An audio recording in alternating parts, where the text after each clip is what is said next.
Welcome to the Landlord Diaries, where we talk about midterm rentals and the opportunities behind them. We'll share landlord stories, talk about maximizing investment potential, and discuss how to live the very best landlord life. This podcast is proudly brought to you by Furnished Finder, the leader and largest online marketplace for midterm rentals. Remember to like and subscribe if you enjoy our content. It's Kelly Bailey, your host of the Landlord Diaries, and my fabulous co-host, Katie Lyon, our marketing director of Furnished Finder. We are both midterm rental investors and just love bringing the newest and best conversations about midterm rentals for you guys. Katie, what do we have today with Tara? Yeah, today we get to talk with Tara, and she talks about everything from how she got started, some flubs along the way, which we have all had, how they overcame those issues, and now they have a thriving midterm, short-term hybrid business, and she's got both properties that are local to her in Chicago's and all the way down in Florida. So she has so many areas of expertise, and just has really gotten some really insightful experience into that hybrid method that I think is going to become more and more popular. So this is definitely a great one for anyone who has maybe higher end properties, single family home properties, or is interested in doing that hybrid model. So we hope you enjoy.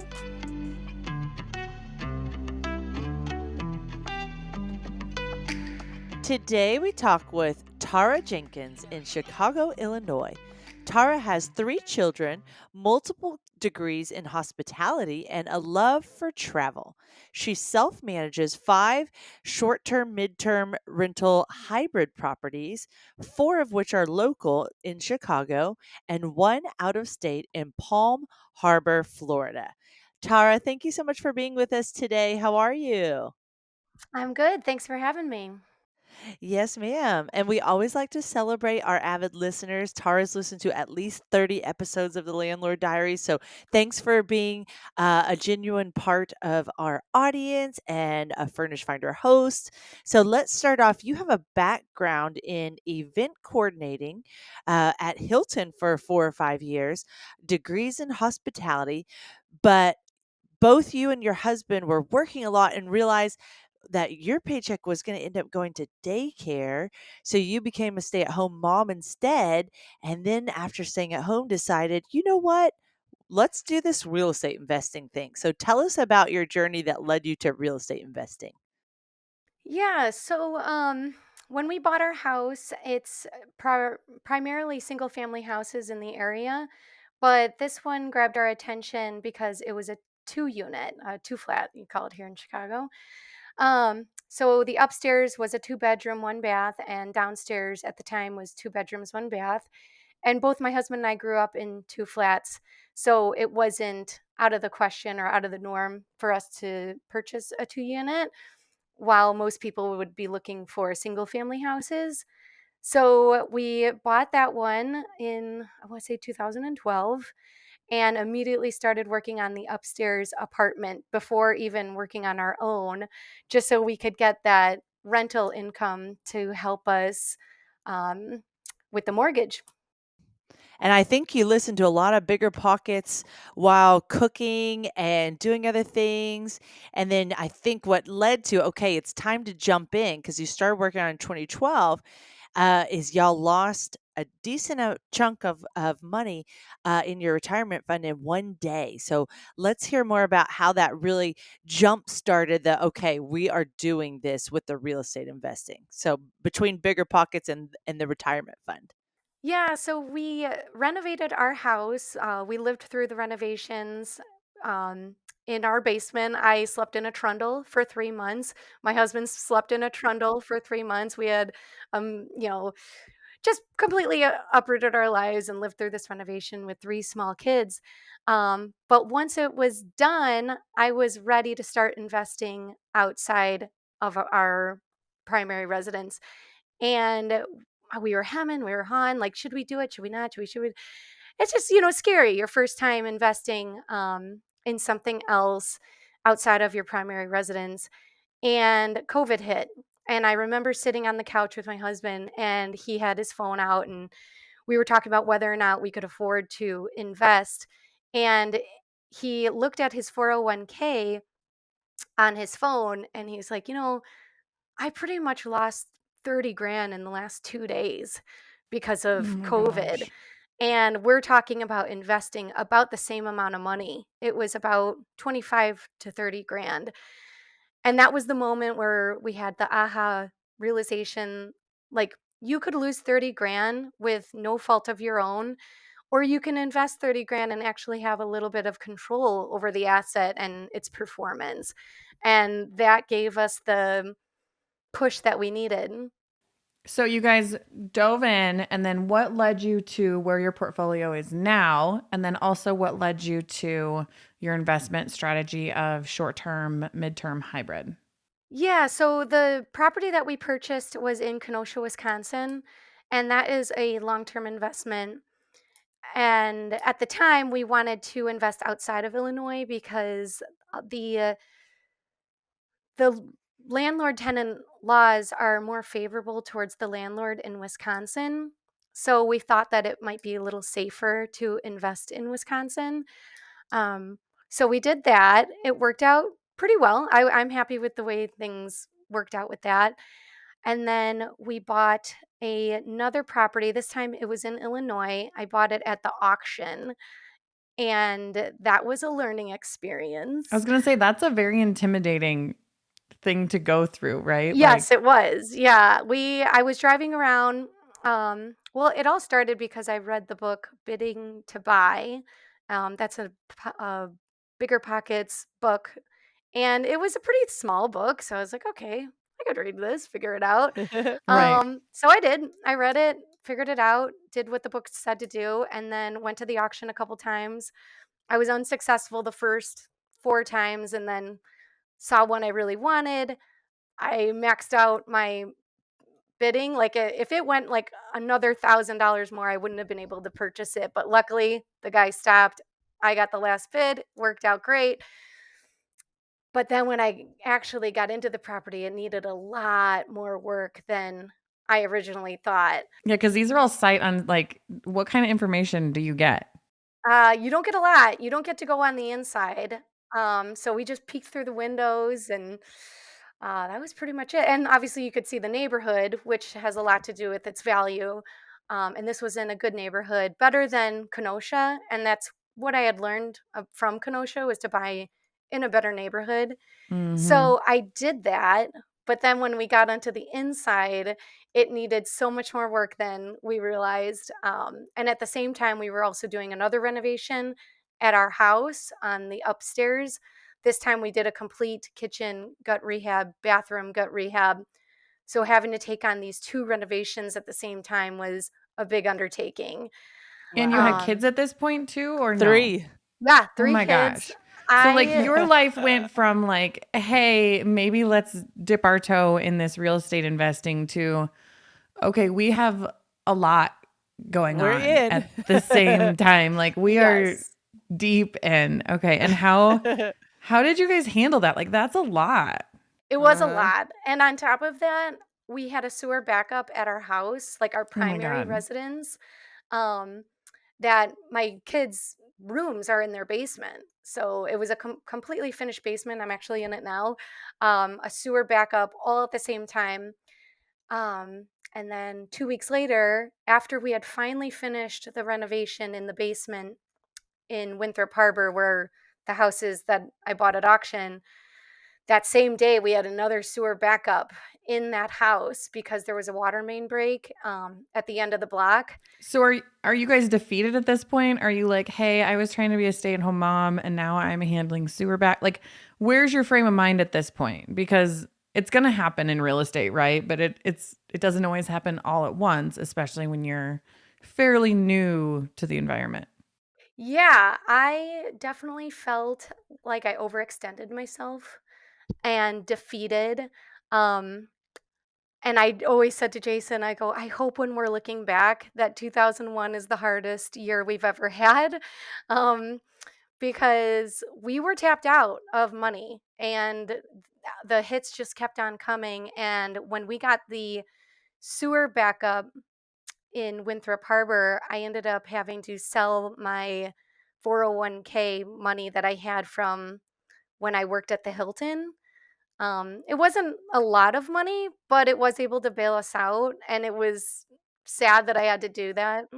Are you saying you borrowed from your 401k to pay it back, or you just cashed out your 401k? I cashed out. Cashed it out. Okay. So now you're looking back and you have 5 short-term, midterm rentals. So can you look back and say this was the most challenging, or you didn't quit, you kept going? So what did you learn from all of that that led you to your midterm rentals today?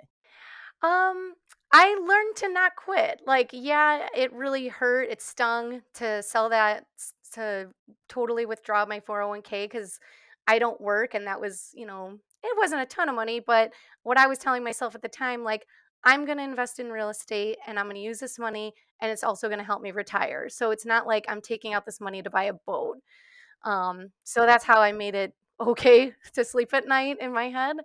Um, but to keep going, and there's going to be sewer backups, and there's going to be a whole bunch of surprises. But if you keep going, then and don't stop, I'm not going to stop until I reach my goals.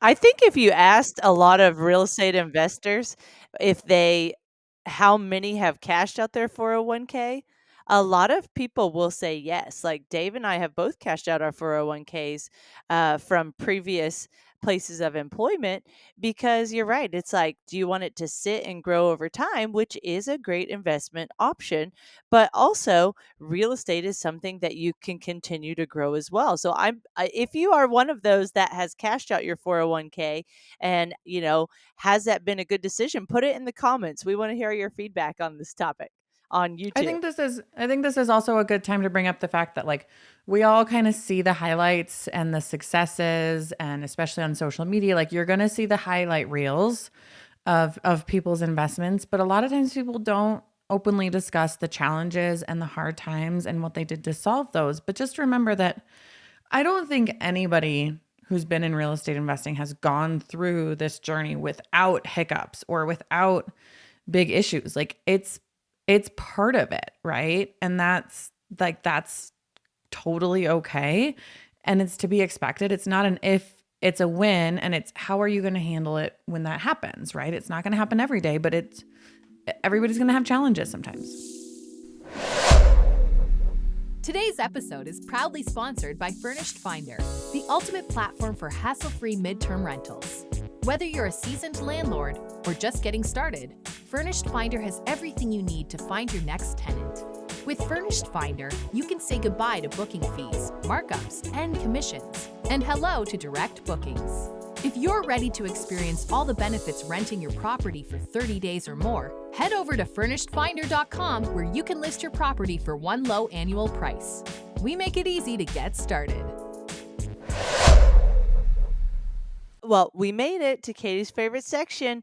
We are going to take the portfolio conversation a little different today because one thing that Tara does very well is themes at her properties.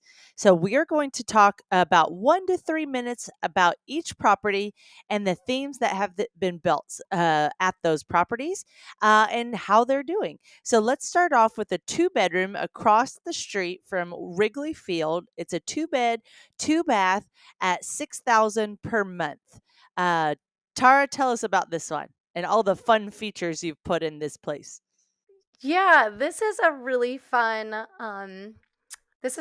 property. It's right across the street from Wrigley Field. It's a beautiful two-bedroom, 2 bath. Sorry, I just started co-hosting this property. Um, because my brother was working with the owner and he was saying how well I was doing with my mom's properties and he needed a little bit of help. And this is where I was able to shine, having the other short term rentals or medium term rentals in my portfolio. It's Chicago themed. Um, the owner of the property had a artist come in and paint on the walls the scoreboard from when the Chicago Cubs won the World Series. Um, I didn't realize that was a painting. I was thinking it was like a chalkboard or something that was already done. Someone came in and did that for you. no, actually, that was done before I even got involved, so I cannot Oh, take credit for okay. that. Nice. A lady named Kathy, who I actually just connected with a couple days ago, um, she was the person who did the paintings herself, all hand done, and it's That's really, awesome. really cool. It's a really fun experience for anyone who's coming to Wrigley Field and they want to really immerse themselves in the Wrigleyville aspects. And one thing I like that you do very well at this property is one, we'll talk about the fact that it's a co host listing, but what you do very well is you show in the pictures the location to Wrigley Field, that it's literally right across the street. You always do your patios very nicely and you capture not only the patio, but the proximity of the patio to Wrigley Field in this specific property. And then you also did an aerial photo of Wrigley Field as well. So I think you've tied it all in very well. And then tell us about the co-hosting part of it and what the balance is there. How did you set up this co-host listing? Yeah, so I'm co-hosting this listing. The owner is getting 75% and I'm getting 25% of the proceeds. And it's interesting, it's different for me to be working with someone because I've been working on my own for so long. So to now have to make decisions together is different for me. And it's something that I'm looking forward to doing together as I continue down my career. All right, let's go to the next property. We are now on to the one at Norwood Park. So tell us about that one. Okay, so that's a really fun one. I live there. So I live downstairs, and the upstairs is the apartment that we've put a lot of work into over the last 10 years. Um, it was a long term rental up until about a year ago. And I transitioned it and furnished it into a medium term rental. And what I like about it is that I'm making more money than I used to from the long term to a short term, medium term, about double. I'm making about double the That's amount of amazing. money that I was before. So, Yeah, that's and it awesome. performs really well. I always have a lot of views on the listing. I have about the same amount of views as the one in Wrigley, which I find very surprising.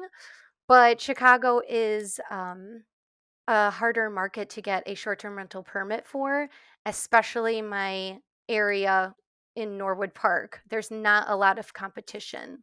Excellent. Okay, so let's see, Norwood, and is the one thing I love about Norwood and the themes. Don't forget we're focusing on the themes here.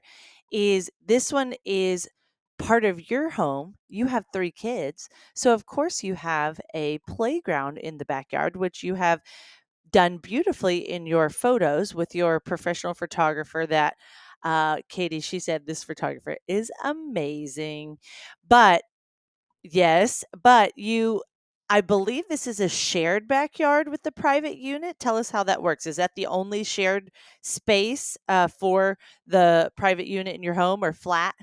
Yes, the only thing that's shared is the backyard. It's a completely separate entrance to the apartment, both on the side and in the back of the building. It's very kid friendly.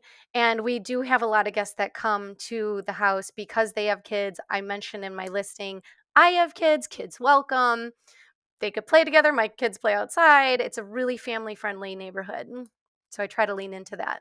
And let's talk about just real quick because this is your primary residence. What was the decision like to make it a medium term rental versus like a short term rental, right? Like, was that something that you guys considered because of the turnover and the potential guests and stuff? Talk us through that a little bit. Yeah, so I originally had it as a short-term rental entirely because that's what I was used to at the time with because it all started when I started furnishing apartments, it started in Florida as a short-term rental. So then when I started in Chicago, it's just what I knew to do is to do short-term rental. But then as I started listening to Furnished Finder podcasts, I've been learning about this whole new world of medium term rental.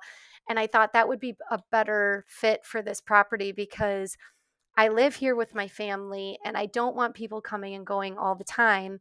Um, so transitioning it to a medium term rental felt safer. Love that. Yeah, I think that's really key for people to remember because it's a whole different type of tenant. You're getting these professional tenants, you're getting families, you're not getting the loud vacation people. You're not having turnover every few days, right? Like it's a whole different game when it comes to tenants. So I think that's probably a much better fit when you have your family also in the same property. So, okay, Yeah. let's go to the next one, which is the North Center property, 2 bed, 1 bath. Tell us a little bit about that one. And let's emphasize the price on each of these. So the Norwood was 4.5 thousand, 4,500 per month. This one is a 2 bedroom, 1 bath for 7,000 per month. Just for those that you know are in different areas of the country and don't understand the Chicago market as much, since we none of us live there. Yeah, this property is more geared towards adults. It's not very kid friendly. It's in a great neighborhood in Chicago called North Center. It's near the L train line, so you can quickly get downtown. Or if even if a DePaul student wanted to stay there, it would be in distance to DePaul. Um, I probably wouldn't get $7,000 a month for that in during like the school year from September to May, but it is in reach for the summer months. And when do you typically switch your pricing throughout the year? Is it when you have an availability coming up, you check out your competition, or is it seasonally? How do you check your pricing? I have that changed over for September after Labor Day. Okay, that makes sense because you're in a very seasonal market, right? Like Chicago in the winter is probably not the most popular place in the world. Exactly. But Yeah. the summers it's really nice. So I mean that's very smart. All right. So next one, you've got a 2 car and this is one that you just put an EV charger in and I believe this is one that you're co-hosting with your mom. Yes. Yes. So this is actually the house that I grew up in. And unfortunately, my dad passed away last year, and my mom is also sick. So when all of this happened, it was very rushed. We thought that maybe my dad was going to be coming home. And if he did, he wouldn't be able to do all those stairs to get to the second floor. So we moved my mom downstairs, got her apartment furnished, and then left the upstairs furnished. And I said that I would assist in the rental, short-term rental, medium-term rental of this property, and it's performing above my expectations. Awesome, which is 13,000 per month at the midterm level. What's the balance between short term and midterm in this one? I think, but it's recent, right? Like you're just getting started with this one. Yeah, the plan is to do short-term rental in the summer and then transition to medium-term rental at Labor Day. Okay. And let's lean into the theme for this property.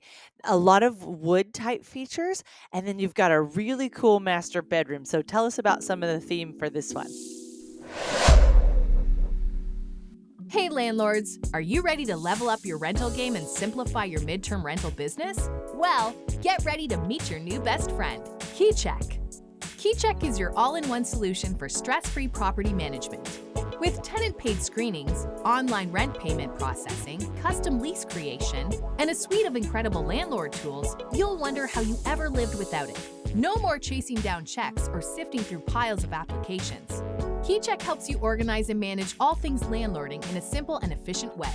Make landlord life a breeze with KeyCheck, the game changer for modern property owners. Visit keycheck.com to unlock the power of stress-free property management and take your rental business to new heights. Yeah, this is traditional frame house. It was built in the late 1800s, but it's been renovated. My dad put a lot of blood, sweat, and tears into this house, and it shows beautifully. in the listing. My photographer again did an amazing job with this listing. Is the owner of 39 Media. He's the he's the absolute best photographer I've ever met. Um, and this property does well because it's a 4-bedroom, 3-bath, which is rare for the area to be available, and that's why it does so well. And tell us how you think that has affected your listing, right? Like, because I think a lot of people are, not a lot of people, but I think some people are hesitant to make the investment of a professional photographer, even though it's not necessarily expensive. So tell us how you think that's really impacted like your listing performance and your views and interest. How has that come back for you? Oh, I think it shows that I'm a professional host. I'm not somebody who's just doing this as a side gig. I think that it gives the customer on the other end faith that they're getting a good product. If I took time to hire the right photographer to present this property to you professionally, then I'm going to in turn give you good service, what you expect from a professional listing. Awesome. And that's so we've got one more property, but before we move on to the Florida property, which is your out of state property, your Chicago properties, what's the occupancy rate looking like for those properties, and how many of your midterm, what percentage of your midterm rental bookings come from Furnished Finder? Okay, so our occupancy would be about 70%. I do keep my prices on the higher end, which I'm okay with having a little bit of vacancy just to attract the right guest. And I have received probably 40 to 50% of my guests through Furnish Finder. That's awesome, especially when you're thinking about the fact that you do a hybrid with multiple of these, right? I think those are fantastic stats, and I think you're right with waiting for the right tenant. Especially when it comes to midterm, you have to have a lot more patience than you do with short term, right? You're not trying to just take the first guest to fill a small gap. You want to get the right person. And if lower your price dramatically to get a booking, you have that price locked in for multiple months, most likely. So you need to really make sure that that still works with your numbers. So I'm always like the last thing that I change for me is my numbers. And I'd like to hear, kind of your thoughts and process on that too. But for me, I'm like, okay, how can I market this differently? What amenities can I add? What photos can I shake up? What's my headline doing? Because when I penciled out those investments, we made the numbers a certain way and that's how they work. So I want to try not to mess with that. So I'd love to hear your thoughts on that too, Tara. Yeah, I use Price Labs, and they help me stay in line of where I should be.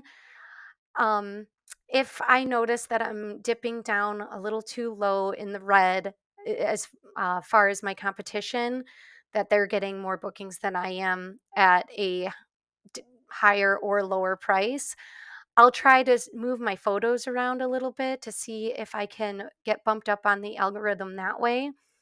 Um, or adding an EV charger. That might be another thing that I could do rather than lowering my price. Or the one in Florida, I noticed that my occupancy was dipping and I added a mural just to try to, Love that. again, stand Yep. out, doing things like Yeah. that rather than adjusting the prices. I love playing with the price. You do. Yeah, Dave and I play with the price all the time. So we know kind of what our go-to is. Like our go-to for our 3-bedroom, 2 baths is we know we can typically get 29.50. Well, there's one property that we have to get more to because we bought at the height of the market. So we'll play around with anywhere from between 32 to 37. And honestly, like pricing gets moved around a lot during the year in the Austin market, potentially depending on where you are. So we just always, as soon as we book a property, we say, okay, let's go for the next the next big goal. So rather than 2950, then I'd put it at 3200. Now I'll leave it Right. at 3200 for 3 months and see if someone expresses interest. If we get back to that 1 month or a couple weeks prior, I'll drop it back down to the 2950. Cuz when you do the math, we did it one time, when you do the math for what you'll gain versus lose having it booked versus not booked for a 3-month stay or a 1-month stay versus a year, it's a lot different than looking at a long-term rental. Like the numbers work out.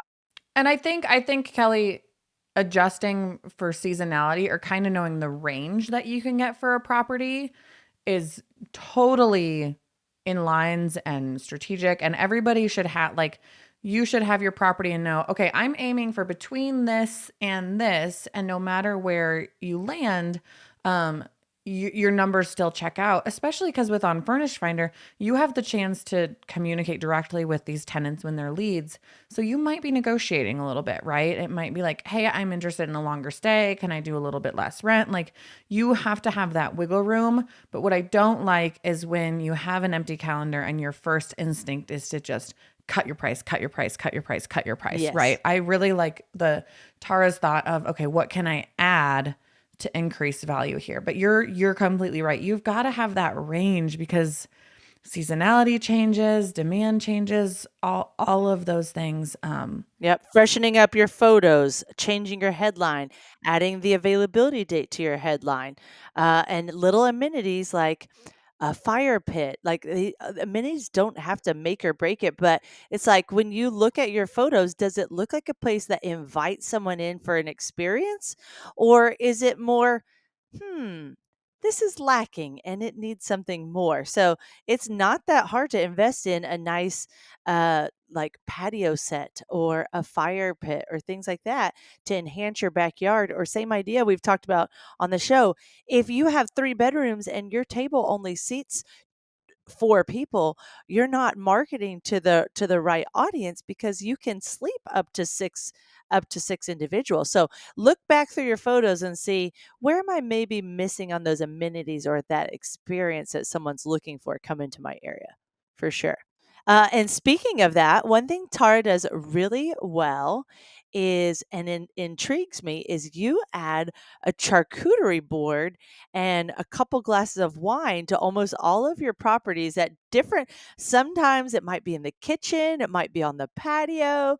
So why do you do that, and who gets to eat that delicious charcuterie board? Well, I always get to eat it, so I always like to Nice. make it very, friendly for the photos and for myself, so I put on there what I like. Although I don't drink red wine, but I always have red wine in the photos because it photographs better than white. Good to Um, know. yeah, it does. I've tested that. And the reason I do this is because it's my job to create an experience. And when people are looking at Airbnbs, they're picturing themselves with a glass of wine, with a charcuterie board, with their girlfriends, with their husbands, whatever the case may be.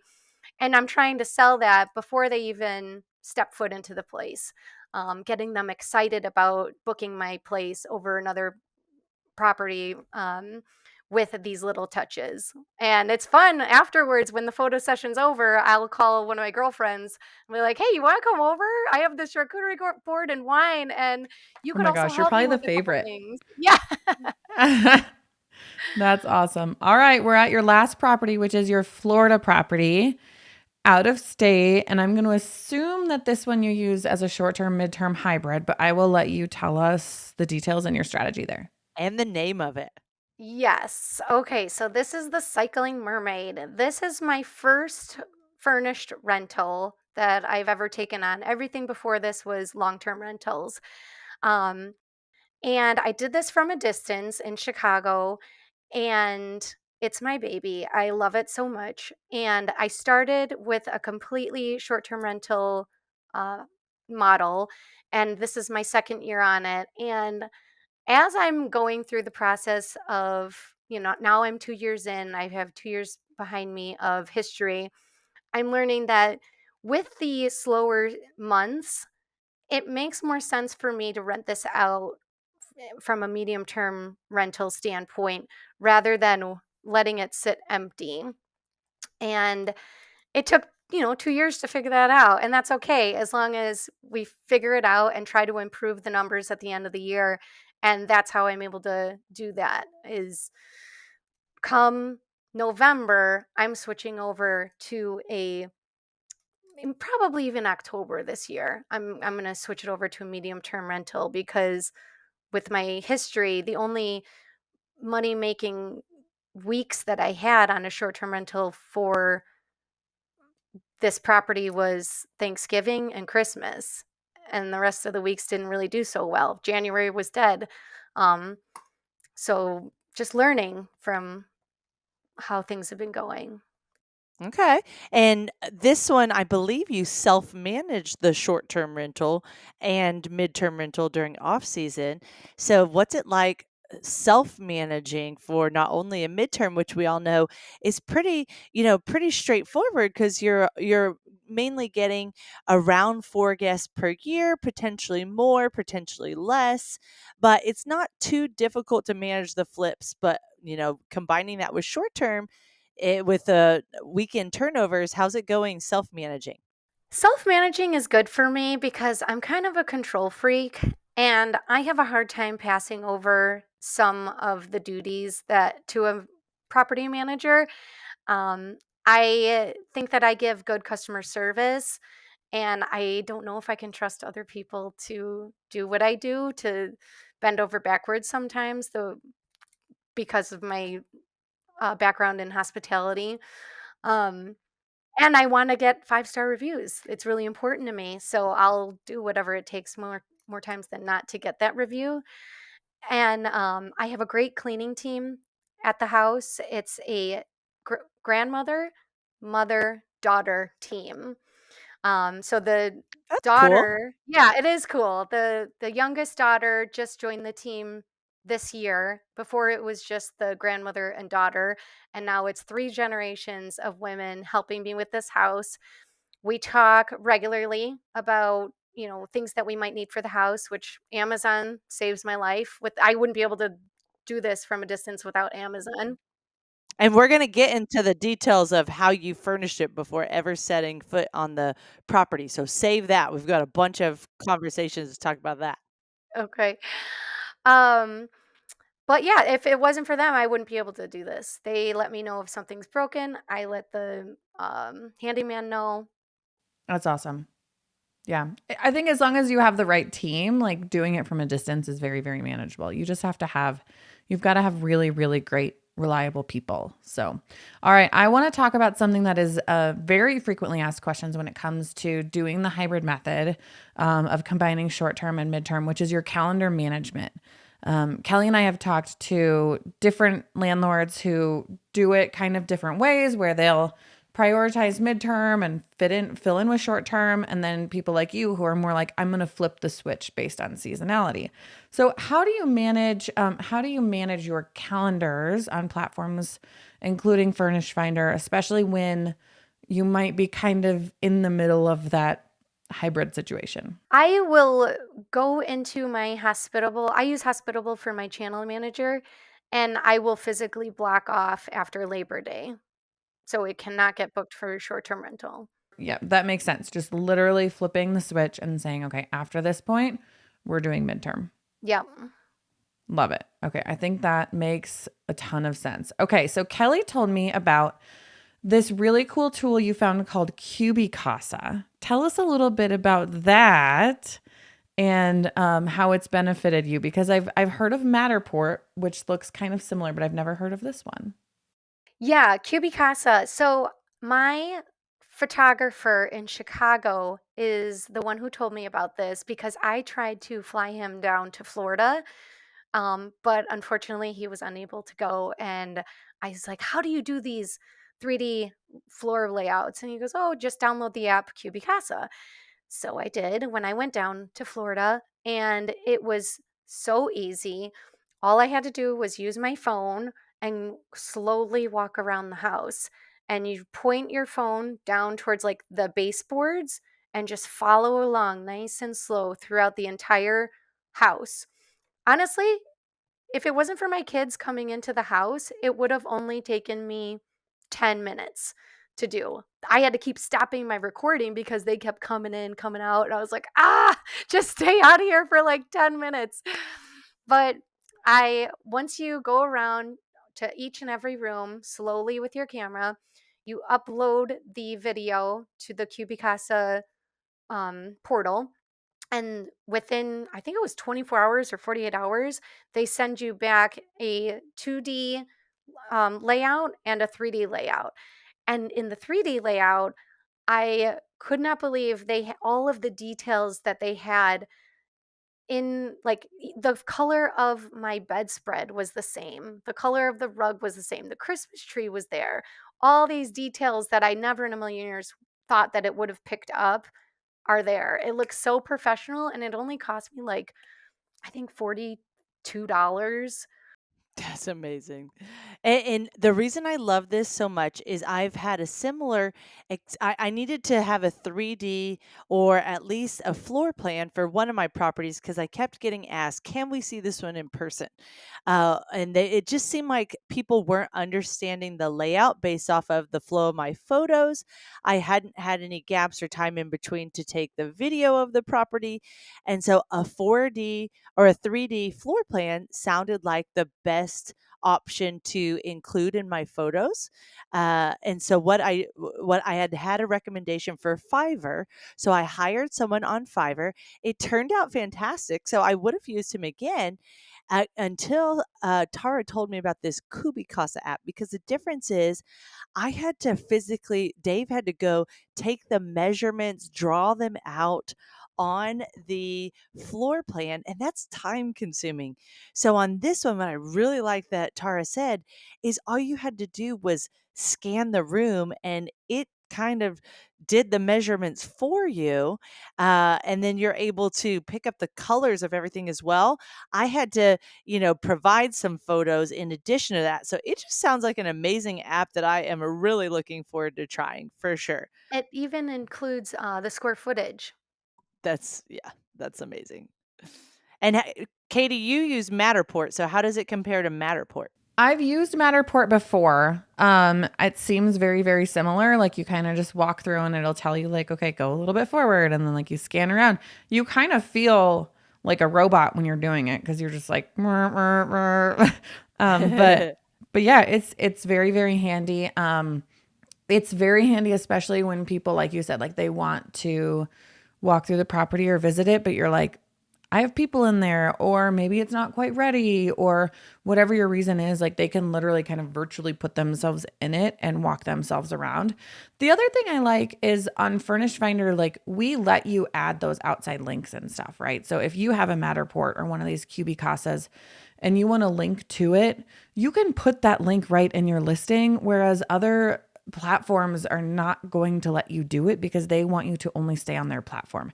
We are not like that, right? So you can put, if you have a virtual walkthrough like this, if you have a video on YouTube, if you have your own property website, if you have anything like that, like you're in control and you can put it on there. So that is something that I like because it gives you the freedom to really, really show off your property. Definitely. All right. So I think we're on to our last conversations, which I said we were going to come back to this, that your Florida property, you were able to furnish it all from the comforts of your home in Chicago. And the way you went about it was impeccably done using your resources. So let's talk about that. And one thing that we didn't talk about, the Cycling Mermaid is that Florida property, is why cycling is a part of that theme, and when the cyclists come to the area. And you include quite a few bikes in that rental as well. So add that part in, and then kind of go through your thought process of, you know, leaning on your agent and leaning on tools from Chicago that could help you furnish this property well without ever setting foot on it. Yeah, my agent was specialized in short-term rentals, and his name's Troy Nowak. Yeah, I could not have done this without him. He was so patient with me. He answered every single question I had, and there was a lot. Um, he went through the property with me over FaceTime, and I was just taking notes like, okay, what size bed can I fit in this bedroom? And he's like, I think you could get a king in here. Okay, on to the next one. Which one? I think you could get a queen. So I just wrote it out. I'm gonna need a queen, a king, a bunk, yada yada. Um, and then when it came to actually furnishing the property, I used HostGPO. And HostGPO, they gave me websites that most people use to furnish short-term rentals. Like Society 6 was one. I had never heard of Society 6 until I had signed up with HostGPO.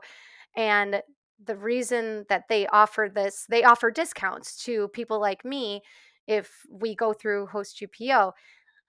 I'm not very good at designing. I really don't think I am, but then I see these things like Society 6. Okay, so I cruise their website a while. I'm like, "Oh, that's cool." I add that to the cart. That's cool. Add that to the cart. And then they have a discount code. So, another thing that they did was offer a discount code for Pottery Barn.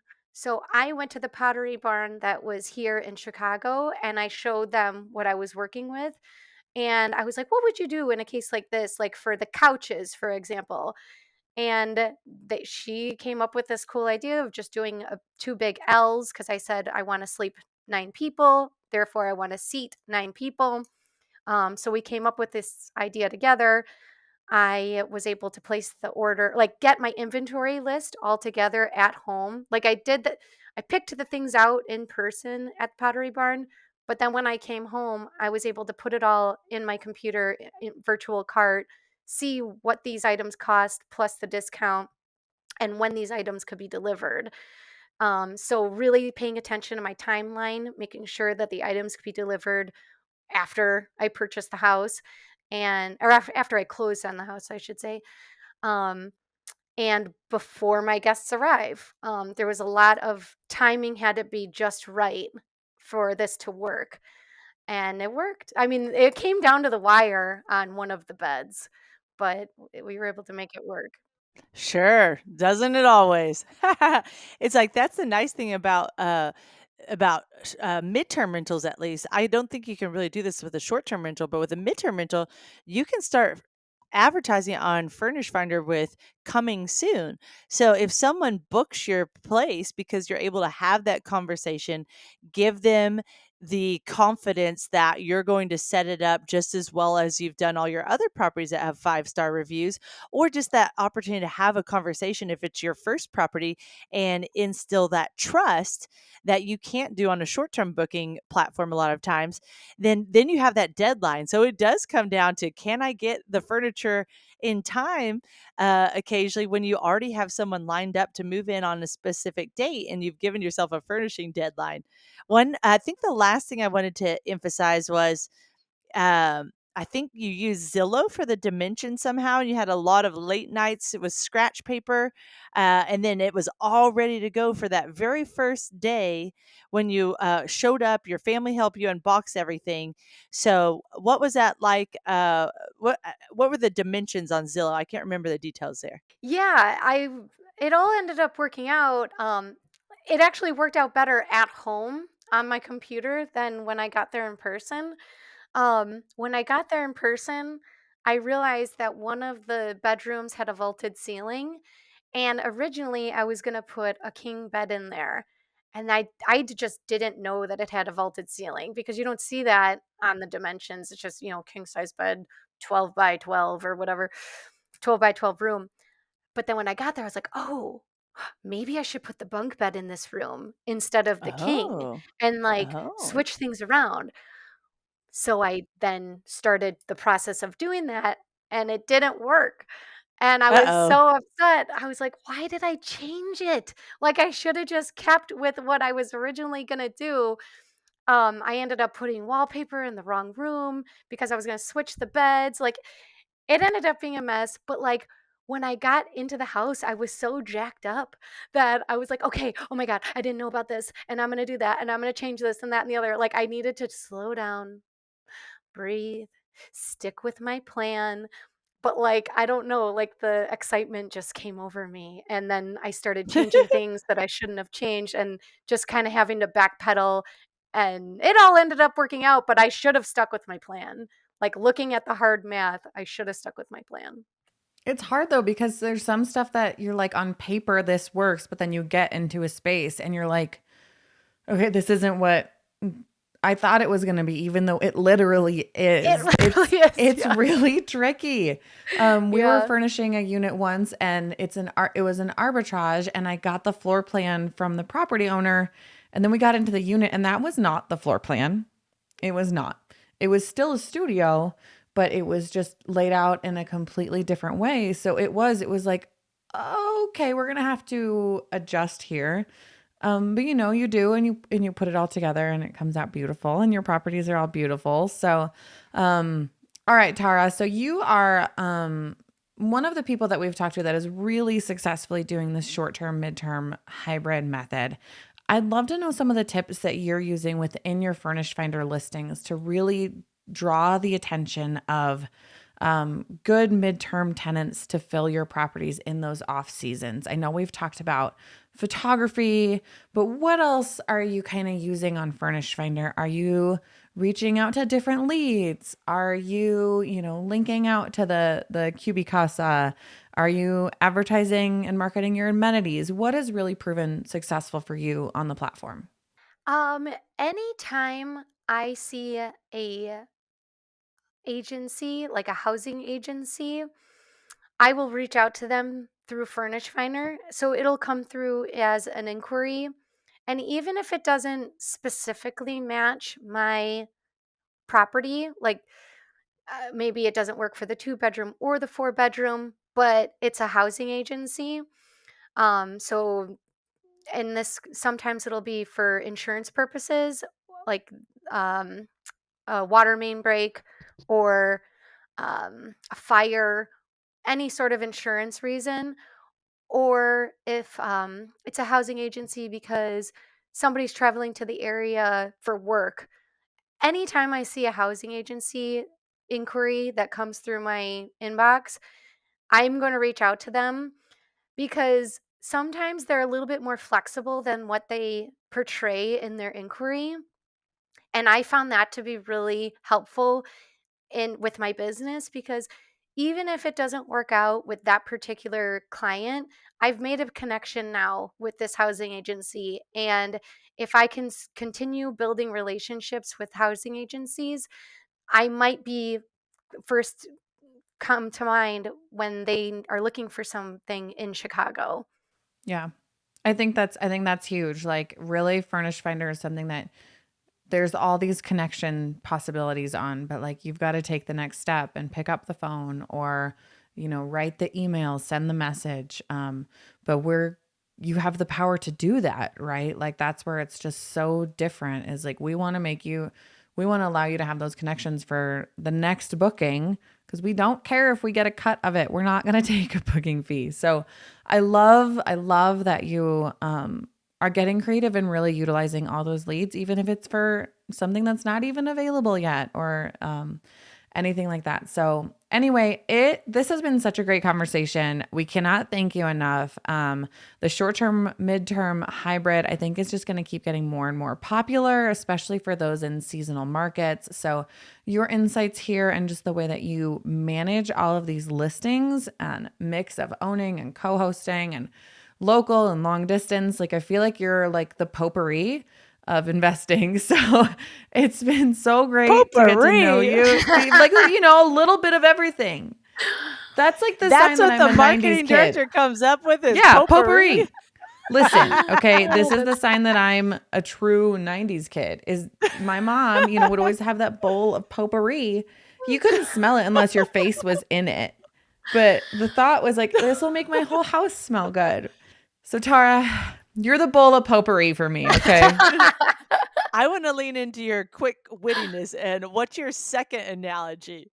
Oh man. What about, like, is trail mix better? Can she be the trail mix? Yes. Okay. Yes. Trail mix. Fine. But anyway, If anybody wants to get a hold of you, has further questions, anything like that, how would you like people to reach out to you? I can be found. I'm on Bigger Pockets, Tara Jenkins, or my website is thecyclingmermaid.com. You can find me there. And we always put the Furnished Finder links in the show notes so you can call Tara or email her directly from her Furnished Finder listings as well. Thank y'all so much. We appreciate y'all listening. If you are loving our show, don't forget to subscribe, share it with a friend, comment, or we would absolutely appreciate your 5-star reviews on Apple Podcasts or Spotify. Have a great day, everyone. We'll see you next week. Bye.